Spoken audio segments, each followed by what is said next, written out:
Shalom, shalom. I am back. Today, I just want to do share some study notes that I learned and wrote down during my studies over the past actually month regarding kingdom marriages that led me to share the videos that you saw me share the past, I think, past 4 videos or something like that. Anyway, there are some things, some very interesting little things that I learned along the way as I was studying these things um, that Abba opened my eyes to. And part of it was from the Strong's Concordance. And yes, I did bring the Strong's Concordance with me. So I want to show you something very interesting that the Strong's Concordance left out intentionally. Um, they intentionally left it out. So anyway, I'm just going to get over to Bible Hub real quickly. Okay. That way I'll already be there on Bible Hub. Okay, so let's see, where should I start? Now, one day, I'm trying to see which day it was. Yes, it was February, early February, February 12th. I wrote these notes. I was meditating upon the Feast of Tabernacles and how the Feast of Tabernacles resembles the time of the wedding supper of the Lamb. Okay? And that feast day is actually 7 days. So let's go ahead and pray. Abba Yah, we just thank you for this Shabbat day that you've given us. And I pray that your Ruach HaKodesh will be upon my mouth and upon my mind, that I will speak and utter those things which are true and lovely in your sight, those things which are edifying and that feeds us, and those things that will cause us to hunger and thirst after righteousness, to hunger and thirst after your word, to be a good Berean, to study and to allow our minds to be washed by your word, to be washed by the Hebrew language, that we would just saturate ourselves in your presence and in your word and just be filled with your joy. We thank you so much that you love us and you teach us and you instruct us in your way. May this video go forth without delay or distractions. In Yehoshua HaMashiach HaNazare's name. Amen. In Yeshua's name. Amen. Okay. So, if you got your Strong's Concordance, you're going to want to check this out. Okay. So that day I was meditating on, the Feast of Tabernacles being the time of the wedding supper of the Lamb. And I was drawing the actual tabernacle, the Mishkan. So you create this circular motion. And I think it's about the video where I said project. If you look at the video, Project 314 video that I made, I go into more detail about that. But I think it's around that time I was thinking about that and how the tabernacle models, the physical tabernacle on earth model what is in heaven. And so I was thinking about the holy place, what it said in the book of Enoch, that the most holy place. So let me see if I can just draw this out for you. I got a sheet of paper. Okay. So here's our 316 tabernacle. Now the way the tabernacle from that book I showed you on that video entitled Project 314, the tabernacle's in a circular fashion. Okay. Modeled similar to what you see in heaven, where you have the throne of Yah in the center. Okay, the throne of Yah in the center in heaven is the most holy place. And so you have this model of what's in heaven on earth when he instructs Moshe to build the tabernacle, the Mishkan. And so in my notes, I illustrated that is the most holy place, where you have the Ark of the Covenant and such. And that in the book of Enoch, it talked about how the Garden of Eden, Gan Eden, is considered most holy. And I was meditating on that. And so I meant that if in the book of Enoch, Gan Eden, the Garden of Eden is considered as the most holy place.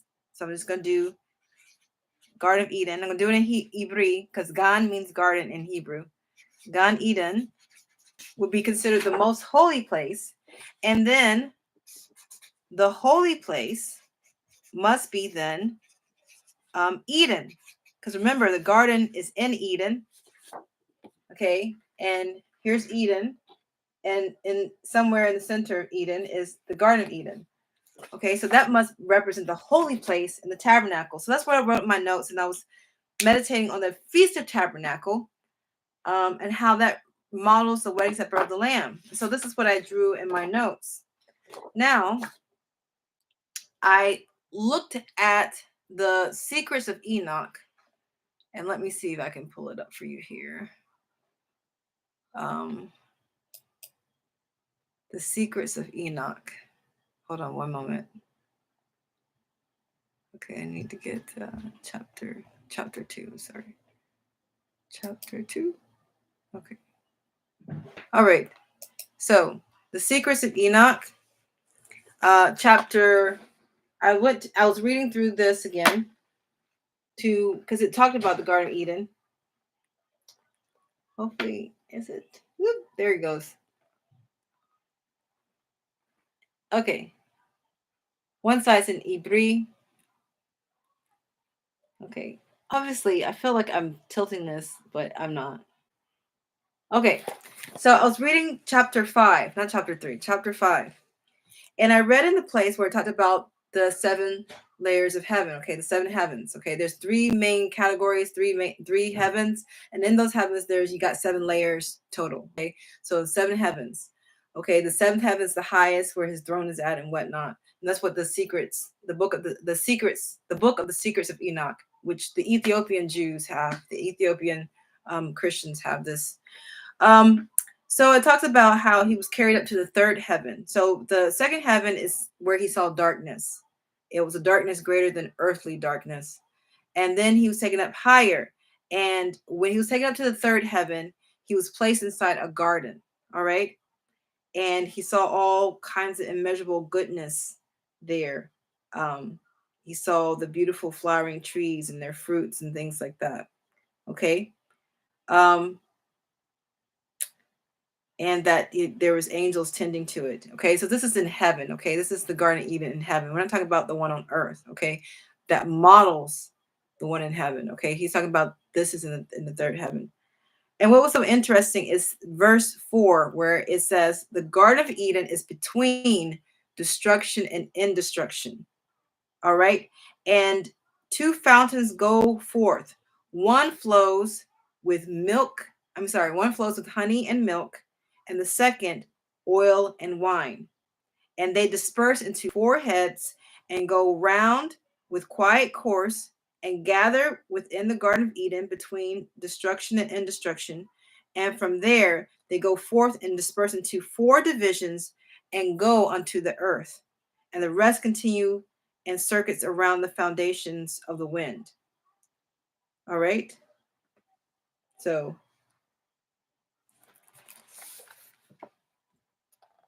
okay. All right.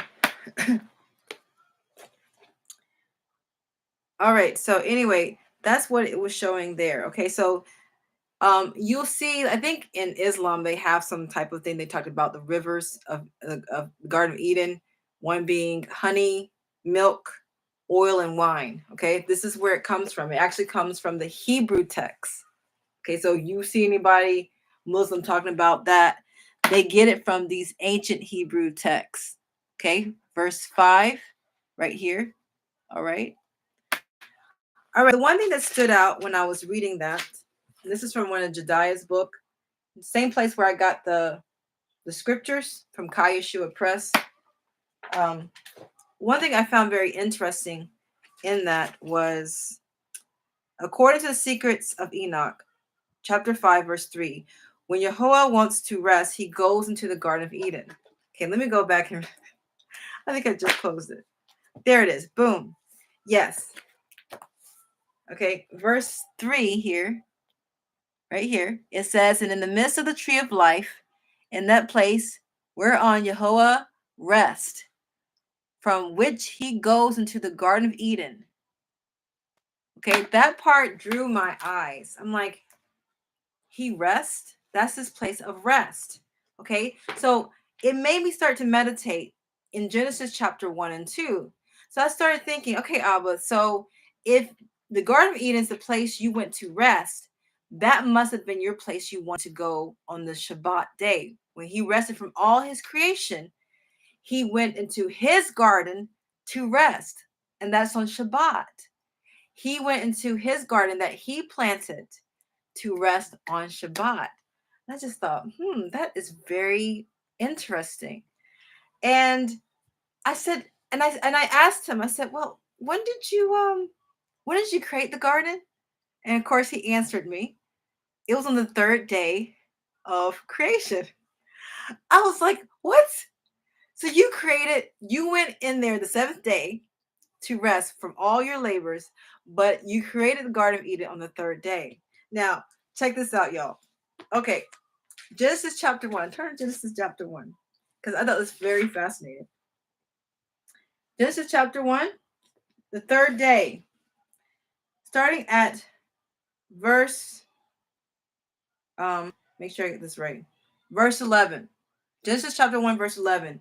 And it reads, and Elohim said, let the earth bring forth grass, that's the first one, and the herb yielding seed, that's the second, and the fruit tree yielding fruit after his kind, whose seed is in itself upon the earth. And it was so. And the earth brought forth grass and herb yielding seed after his kind, and the tree yielding fruit, whose seed is in itself after his kind. And Elohim saw that it was good. And the evening and the morning were the third day. The third day. So he opened my spiritual eyes to see that day when he created the grass, the herbs, and the trees, he also planted his garden on that day. Okay, this is before the sun and moon was formed on the fourth day. All right, so I was just fascinated, and I wrote down in my notes that Gan Eden was planted by Yehovah on the third day of creation, when Yehovah rested from all his work on the seventh day. Okay, one moment. Let's see. Hey, Ella, I'm just doing a video. Okay. Can you change the course? Okay. Let me just help you. I'm doing a video. Okay. All right. Go ahead. Go downstairs.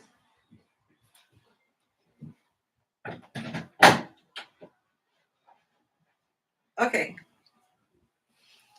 All right. I'm back. So I'll go ahead and read that again. Note that Gan Eden, that's the Garden of Eden, was planted by Yehovah on the third day of creation. Okay, it was I'm sorry. Let me be more clear. It said Elohim. Okay, there's a reason why I need to say it that way. It was created by Elohim on the third day, and when Elohim rested from all his work on the seventh day of that was the Shabbat, he went into the Garden of Eden in the third heaven. Okay, before the physical manifestation of Adam. Okay, so you can see this is what, because it says that, you'll see in chapter 2 of Genesis why I wrote it that way. And if you look at the Hebrew gematria number for Shabbat and Gan Eden, you get the number 10. Okay, so if I do, pardon these little, that's just an old code. Okay, so if you do Shabbat plus Gan Eden, okay, Shabbat is 7 days. Shabbat was created on the seventh day. Eden was created on the third day. You get 10. If you know anything about the Hebrew gematria, okay, 10 represents greater completion, greater unity. Okay, according to the Hebrew gematria. Okay, I'm just going to write it like this. All right, Shabbat's the seventh day. Gan Eden's created on the third day. Greater completion, greater union. Okay, likewise, on the third day of creation was when the trees and herbs and plants were created. Okay, so because remember, I'm meditating on the Feast of Tabernacles. So this is the Feast of Tabernacles in the 7th month. It is actually the the consider the third feast day, okay, of that month. Interestingly enough, okay, you see the pattern here. All right, I did that same thing for the months. I said the months. When is Sukkot? Sukkot's on the 7th month. It's the third feast, all right, of the 7th month, right? Look what you get. Hebrew Gematria. Okay, Sukkot, the Feast of Tabernacles, on the 7th month. On it's the third feast. Okay, there's 3 feasts. Well, it's a third feast, and that gives you the same number as Shabbat and Gan Eden. All right.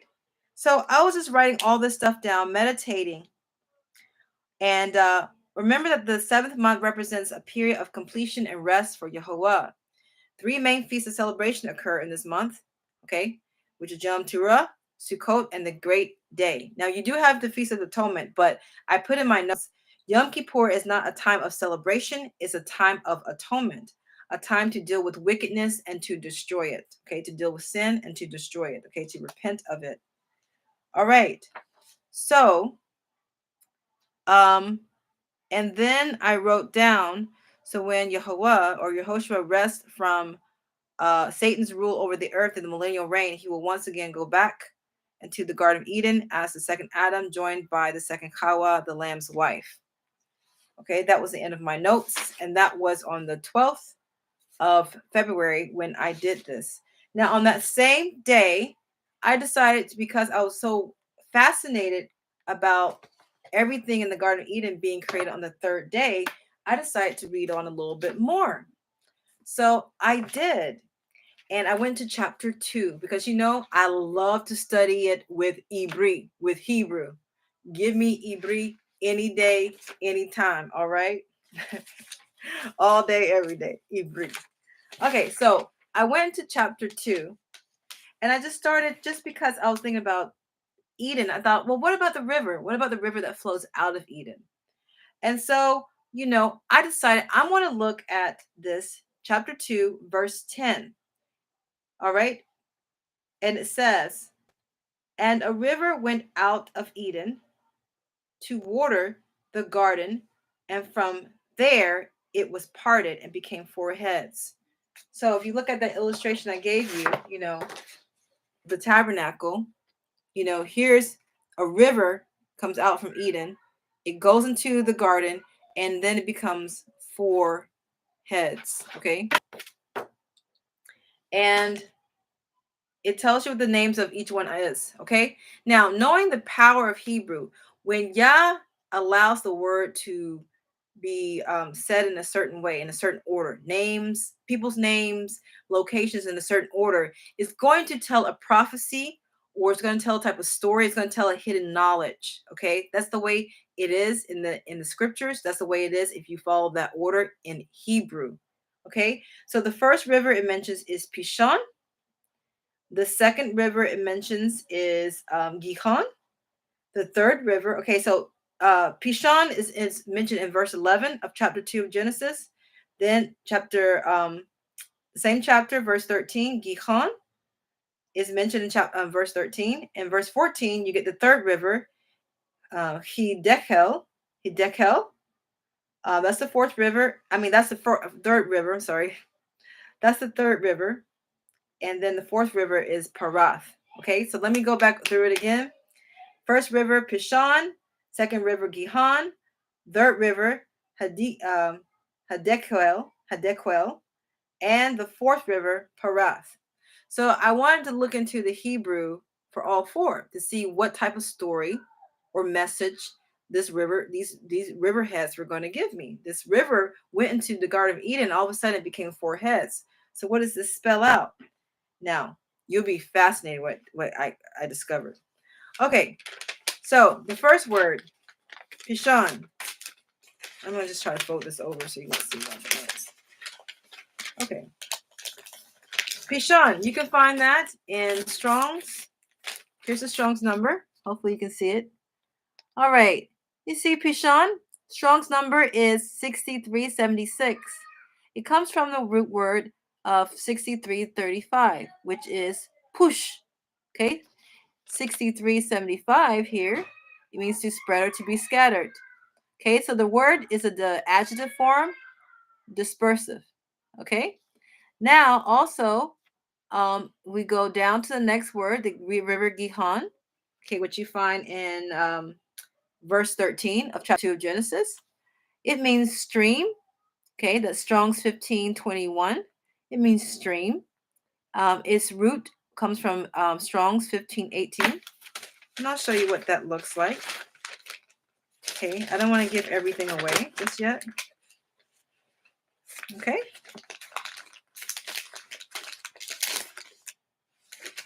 All right. Okay, you see that right there?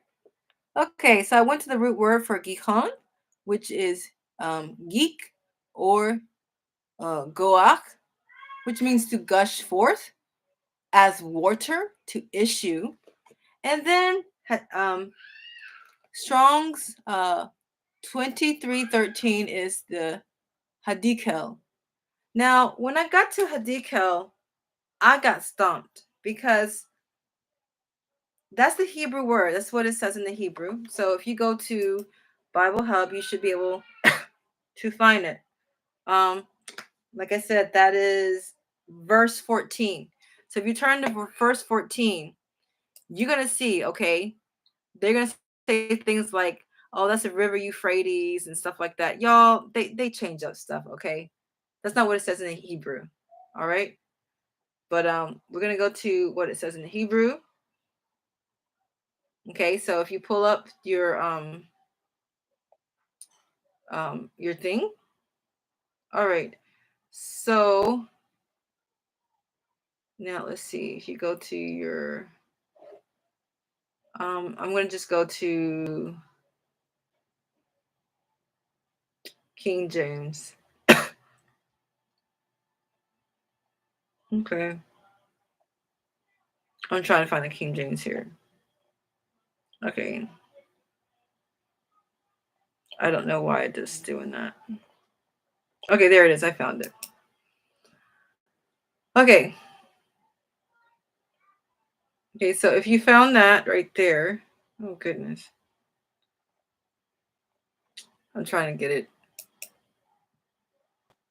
Okay, so anyway, it just said Hidekel in the Strong's Concordance. I'll show you what it said in the Strong's Concordance so you can get a real visual as to what I found out in that particular verse. Okay, I'm going to go to verse 14 here. 2. Okay, just bear with me. Okay, 3. It's taking me a while. It's where it breaks down the word for word. Okay, so you want to go down if you don't have a book like this. But I went to, it said Strong's 2313, and I went to Strong's 2313. And this is what came up. It says tigress. I'm sorry. Yes, it says. Okay. Now, I want you to notice something here. And I hope it will show up. I got to be able to see it myself. Give me one moment. I'm just trying to skim through the verses. I'm at verse 9, verse 10. Okay. Verse 11. Yeah, I'm just pulling up on Bible Hub, so be patient, please. Okay. Verse 13 and verse 14. Okay. Boom. Good. Now I'm going to show you what I found in my Strong's Concordance here. We're looking at 2313. Okay, hopefully it can show pretty well. You see 2313? Hopefully you can see it. Right here, if you notice, it says Chadi. I'm going to say it's Chadekel. And it says for dot or dot the Chadikel or tigress. You have you noticed that? Like, look at that. They there was words in there, but they removed it. I mean, if you look at the other stuff below and above it, right? It doesn't say that. And let's see. I find that very peculiar. I just like you y'all, there was something in that text in the Strong's Concordance and they removed it. And so I was like, well, that's curious. Like, why did they remove it? It just says, I just showed you, right? You saw it. Okay. I was like, I was perplexed. And so I said, well, let me see what the root word is it for that. The root word for Hadekel is Strong's 2312. So if you look at Strong's 2312, right above it, okay. Let's see. Okay. Okay. Now here they say Strong's 23. Here they say it means rapid. But as you can see in my text, it doesn't say rapid. It doesn't say rapid. It just said it. They left it out. Okay. And they said this is feminine, singular, proper. I'm looking at the Bible Hub. Okay. The word for streams, the river Hadiko. Okay. I just thought it was peculiar because they don't, yeah. If you go to your Strong's Concordance, even on there, they said probably of foreign origin, Hadikel, ancient name of the Mesopotamian river, Tigris. That's all it says. And then I don't even know where they got the name rapid from. Okay. It doesn't mean that at all. I looked at the root word, and this is what the root word shows. Okay, so I'm going to try to pull this up. The word above, I'm pointing to the word above it. I hope you can see it with my thumb. Okay, you see it? It's a Hedek. Okay, Strong's 2312. And it says, you can read it from there. From a unused root word meaning to sting, a prickly plant, like a briar or thorn. And I was like, I was perplexed. I was like, so the root word or the word that's closest to Hadikel means to sting, a thorn, a briar, a stinging plant. I was just like, why would they remove the meaning of that river? So I was just like asking the Ruach HaKodesh, the Holy Spirit, like, I don't know what's going on because they didn't put the real meaning of the name in there. Obviously, when the Ruach HaKodesh comes to help you, he's going to come to help you. Okay, so the next word, I'll go down to the next word and I'll tell you what he revealed to me. From the Hebrew, okay, from the Hebrew. I had to do some detective work, but I got it from the Hebrew. Check this out. Now, Parath is the fourth river. Okay, you see that? Hopefully, yeah, there it goes. All right, so Parath is Strong's 6578. You can see I wrote it in the Hebrew here. Okay, it means to break forth or rushing, but really the root word of this is from Strong's 6509, para, which means, which means to, I'm trying to see, which means to bear fruit, to make fruitful, to grow and increase. Now, I had to do some deductive work from the Hebrew word for the third river, Hadikel, okay? Hadekel, or Hidekel. And I broke it down into two parts. So the first part of the word is het, okay? And then the last part is quel, okay?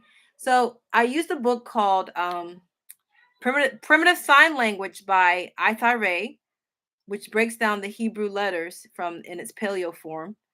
And she mentioned in her text that this symbol, the het and the dalet, can mean closed door, but it also can mean, in this case, a loud sound in the case of rejoicing, or it could mean one, as in hiding.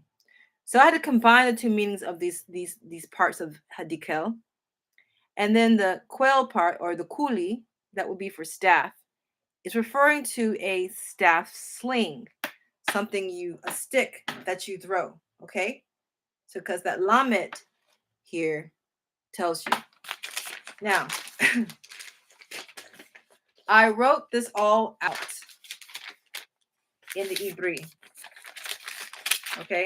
I'm just trying to squish this paper so you can focus on it. Now, hadikel, I wrote it out in all the Hebrew letters. Okay? The het, meaning the fence, to protect, separate, outside. The dalet, which is the door, pathway or entrance. The kuf here, which is in circle, enclose, time, condense. It can also mean to behind, to be behind, and or to cut. It just depends on how it's used. And lamed is the staff, to teach, yoke, bind, to. So I had to form a sentence: a fence, door, circle, staff. Outside, separate, door, circle, staff. And so, but then I kept looking at the root word and I said, Ruch HaKodesh, I need some help. Okay, part of this word means a staff sling, and part of it means like a loud sound. Staff sling, loud sound. Staff sling, loud sound. Outside entrance.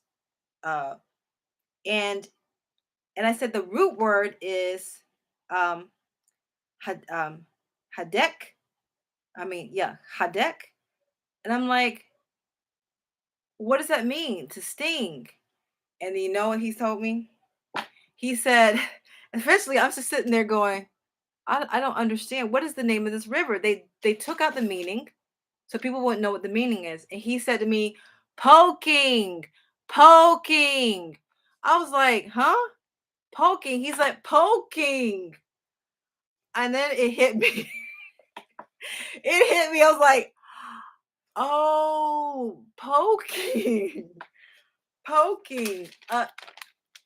That's what I wrote down. A poking object, a sling, a staff that serves as a poking object. And I realized what it's referring to. I was like, oh, poking. Oh, okay. I see. They just thought it was just too much information. They decided to pull out the meaning of it. I was like, poking, got it. And parath means to bear fruit. Okay, I think that's feminine. Hold on, let me check. Hadikel they said, is a proper feminine singular. That's what it says here on this thing. No, it's masculine. Okay, if you go to the actual Strong's Concordance, I'm sorry. If you go to the Strong's Concordance, it's masculine. Okay, Hadikel is masculine. All right, so this is a masculine name. So the poking object is a male part. Okay, I understood that. I understood it was about a male body part, and I was like, oh, okay, I got the information. And that male body part, all right, the last one causes forth to bear fruit. Okay, parath is actually, I'm going to go to the word because, like I said, I gotta go to actual Strong's. To bear fruit is, oh, come on, it's getting there. Okay, masculine. Okay, bearing fruit. Okay, part of speech, proper name, masculine. All right. So you put all that all together, all four rivers that come out from the Garden of Eden. This is what you get. Dispersive stream. Okay, gushing forth from the poking object. Okay, from the male body part, essentially, bearing fruit, to bear fruits. Okay, because that parath is plural, to bear fruits. So that's what I was really like shocked, because I was expecting that, but that's what it means. All four rivers: Pishon, Gihon, Hadequel, and Parath. You say that all together, it means dispersive stream of a poking object, really a man's reproductive body part, um, causing to bear fruits. And I realized this is why they removed that. So I thought that was very interesting because I wasn't expecting anything like that. Like I said, I was meditating on the tabernacle, and I decided just to look up the names for these 4 rivers that came out of Eden. So once they hit Eden, that's what happened. These 4 heads dispersed streams from a male body part bearing much fruit. There you have it, people. Sometimes, they like to hide it. I didn't even know that Strong's Concordance could hide words by removing the actual meaning. But there you go. Now you know what the 4 heads that came from the Garden of Eden was really spelling out. And yeah, that took me by surprise.